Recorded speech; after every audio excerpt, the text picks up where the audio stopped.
Let's talk leverage and delegation. Number one, if you feel overwhelmed and stressed, it's simple, get help. Okay. Number two, if you feel a little overwhelmed, it means one of two things. You are being a burden bearer and taking things in your business too seriously and holding on tightly. Or number two, you do need to remove some things off your plate. Or both. Okay. Let's try number three. If you could design it from scratch, the whole thing, how would it look different? What would be different?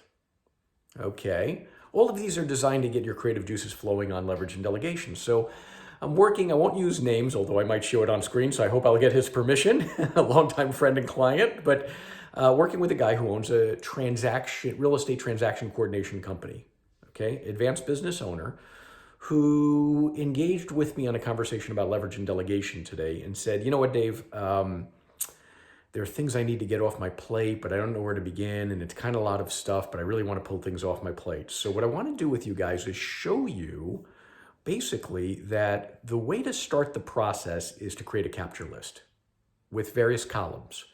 Column number one, each individual task, specific task you want to get off your plate. Because when you put it in a grocery list, and don't clump them together, you can now start to delegate individual tasks to individual people, and it costs very little if you do that. Okay, also, go through each of those tasks and jot down what's the specific minimum expectation of that role, if there is a measurable minimum.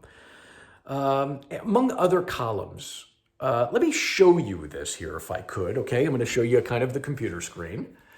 And this is what we designed. Now, I don't know if you could see it or if it's backwards on the screen or how it works on video here, but you see there's a list of tasks here, okay, with the kind of description. And it also lists here the last few columns, and I don't know if it's forward or backwards, lists number of hours per week on that task.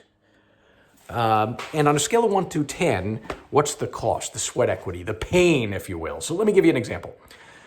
This business owner who owns a transaction coordination company put as the number one task, we prioritize them afterwards, by the way, periodically checking files for hitting timelines. And then he put in there, what's the expectation of it? To touch each file 2 to 3 times a week and respond to emails within the hour. Boom. Who do we want to delegate that to? Well, there's somebody on his team who already has the right qualities. Maybe she's a candidate. And then we put how many hours a week does it take him to do this right now? Or would it take this person? And it's a full-time job. And on a scale of 1 to 10, what's the sweat equity or the pain factor on continuing to do it yourself? And he put a 9. And then we put a column for what's the cost. What would be the cost of hiring somebody to do this? Okay, what's the punchline of this short video? When you make a capture list, okay, or a dump list of the specific tasks you want to delegate, leave it there, write in some, which ones are most painful, how much might it cost to replace.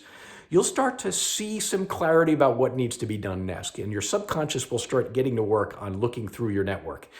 Finally, one thing he said was, I could use Indeed.com to hire these people, or my Facebook community, or my sphere of influence, or me, the coach who has a network, or other affiliates in his industry to reach out and seek people to interview for these roles.